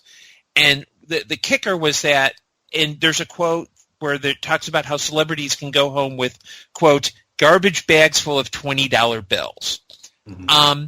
The other piece was published early in December on Newsarama, and it talked about how Wizard World is seeking outside funding to help grow their shows.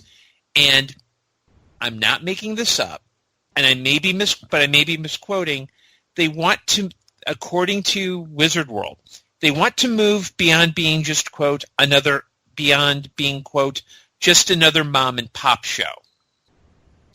As someone who works with a fan-run convention like with Chicago TARDIS, that I really hope 2017 people start to back away from some of the bigger comic shows and supporting smaller local shows, because too often what people don't understand is that shows like Wizard World and to some extent C2E2, San Diego, they're turnstile events. They're basically events where you go in, you pay, and you're run through. You basically pay for the privilege of standing in line.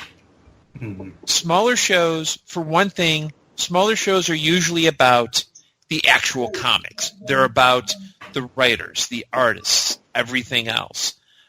The other thing, too, is I think and we've all kind of danced around.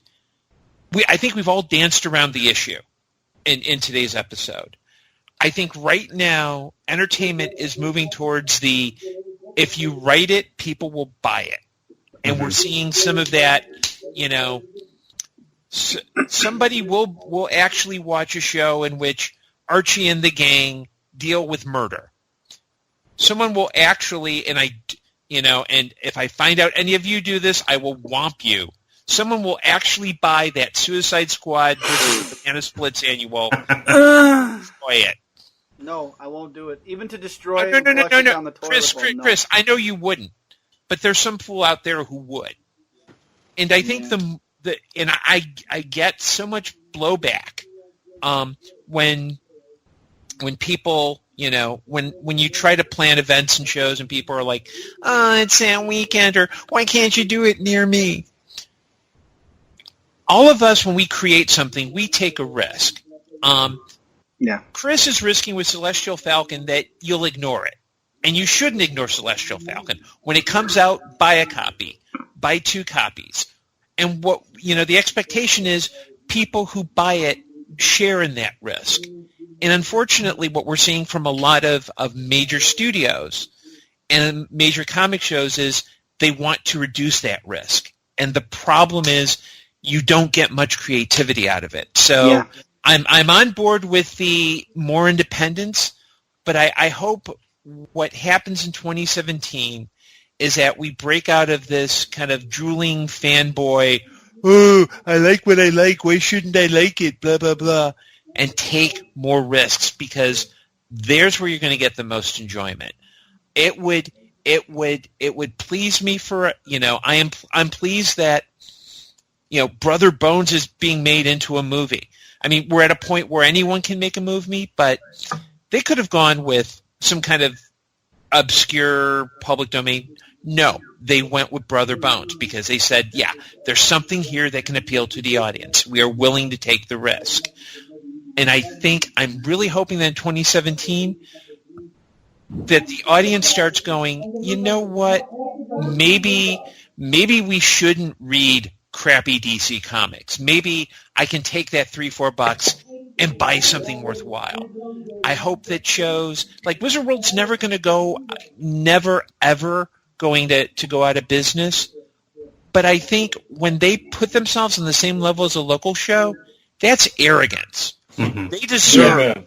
Amen. They should lose some customers because they're treating you like bleeping cattle. And I'm saying bleeping because I don't know if Brant ever got the censor machine working again. So, yeah, if there's one thing I hope for 2017, people, we're all going to go through a lot of people are hurting out there, and a lot of people just want something to escape to. I'm hoping that for the next year, people realize that, you know what, maybe instead of going for the big obvious where I'm one of 1,000, 10,000 people, I get something that really resonates with me personally, and that they're willing to take the risk, and they actually show that, no, whatever, the thing that I hope is that Hardy Boys series from Dynamite doesn't sell a single issue, that they're pulped, because that will show that people are not willing to just take the same thing over and over. Take risks, and that's what I hope for 2017 is that more people take risks. So that's the end of the lecture. Yeah. No, well said, Gordon. That's absolutely, I completely agree.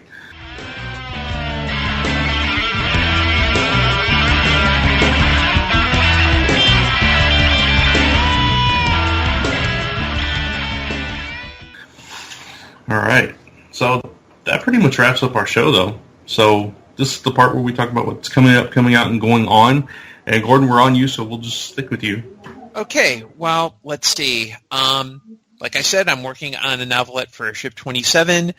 I've got, but I want to bring people's attention to two things: a book and an event that's coming up. The Doctor Who Christmas special is being shown theatrically next week for those people who don't have cable. Chicago Doctor Who Meetup is holding a gathering at AMC River East, which is near Navy Pier, on Tuesday, December 27th at 7 p.m. You can find it on meetup.com or send us a note, and I can help connect you. But just a bunch of us going to go in, watch Peter Capaldi, have fun, kind of get in the holiday spirit. The other, and it's kind of something that was alluded to in the skit. Earlier this year, one of our fellow writer by the name of Logan Masterson committed suicide. He was a good friend of Tommy Hancock's, who Tommy Hancock runs Pro Se Productions. And Tommy put together a benefit book called When the Shadow Sees the Sun.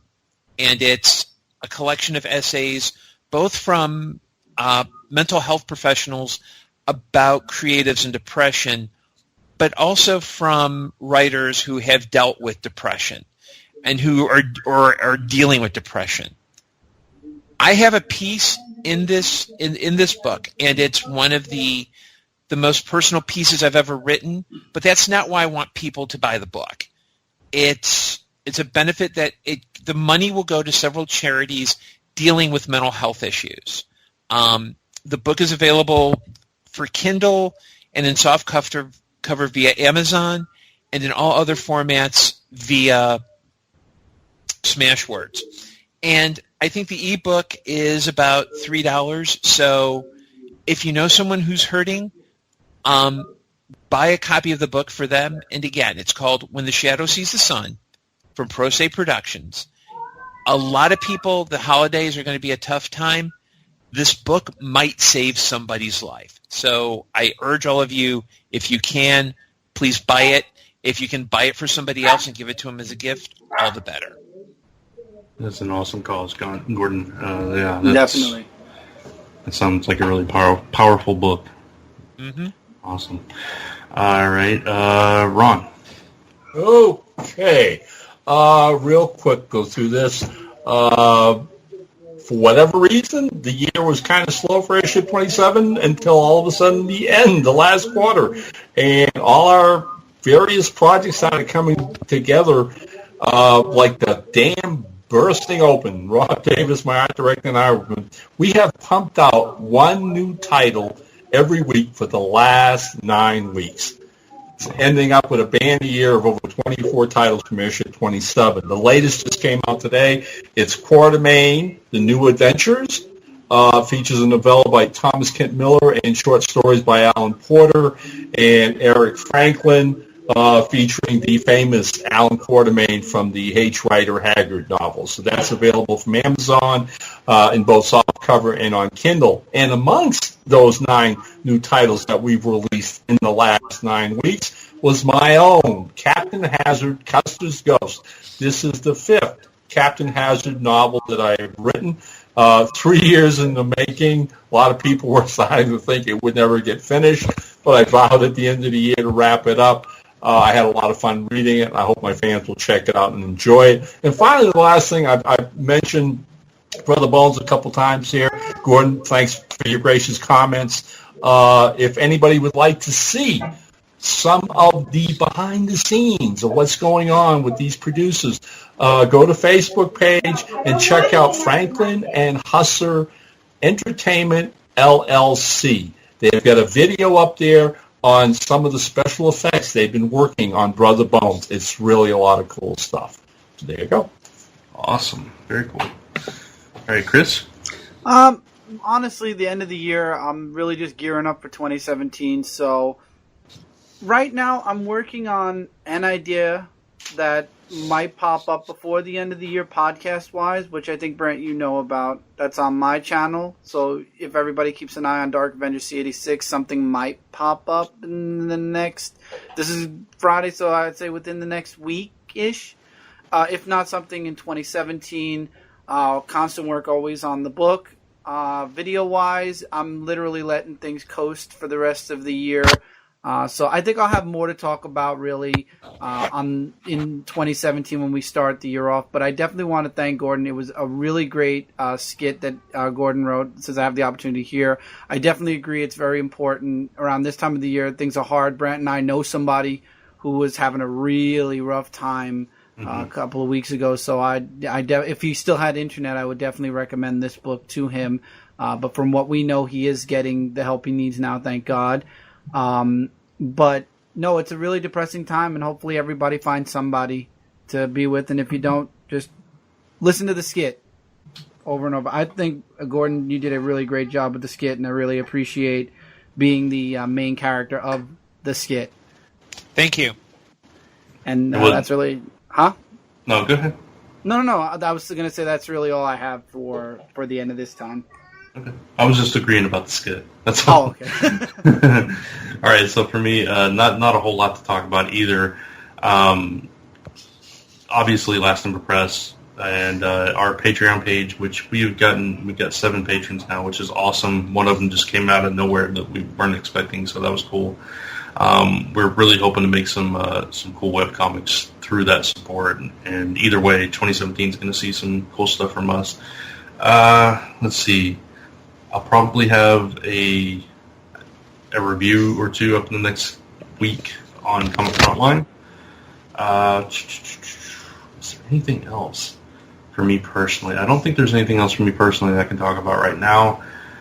For Zone 4, just to put this out as a year-end teaser, just a little thing, we are working on some things for next year. Next year's our 8-year anniversary in April, and we are working on some special things for that. And most of the cast doesn't even know what I'm talking about, so it's really secret. Yeah, here we go. Oh boy, very true. We're working on something big, and if it turns out, it'll be really cool. And I'm really aiming to launch a Patreon for Zone 4 in January at some point. So if you guys want to support us, one of the things on there will be, if you guys really want to see us go back to weekly, if the support's there, we'll see what we can do. So we'll talk about it amongst ourselves, though. Oh, yeah. But just lots of big things coming from LEP and Zone 4 in 2017, and that's pretty much it. So on that note, it's time to end the show. So we'd like to thank the official bands of Zone 4, the Raywall Band and Society's Plague, that you hear on the show each and every episode. We are also proud members of the Comics Podcast Network. You can find us on comicspodcast.com, Comic Frontline, Stitcher, iTunes, and as of about a week ago, a whole bunch of other places. So list them, Brand. No, but if you have if you have a favorite app on your phone that you listen to podcasts through, chances are we're probably there. So look us up and find us. Excuse me. If you have any comments, questions, or suggestions for us, send those to zone4podcast@gmail.com. A special thank you once again to Gordon for an amazing holiday skit, yes, and to possibly Mike, depending on how edits go, for being a part of it, even though he was unable to join us here for this full episode. And as always, thanks for listening. Merry Christmas, Happy New Year, Happy Holidays. You are now leaving Zone 4. Merry Christmas! Happy holidays, everyone. And remember, bacon recipes only. Yes. Merry Christmas and fan pictures of Brand in a cross-dressing. No, bacon. No. Goodbye, 2016. Good night, everybody. This is only a test for the X-Men. Hey guys, what's happening? What's your sign?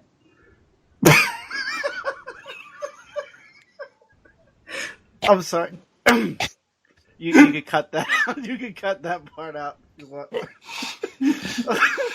don't know why, but it just hit me. I'd see Brent walking up to me in a suit doing that. Okay.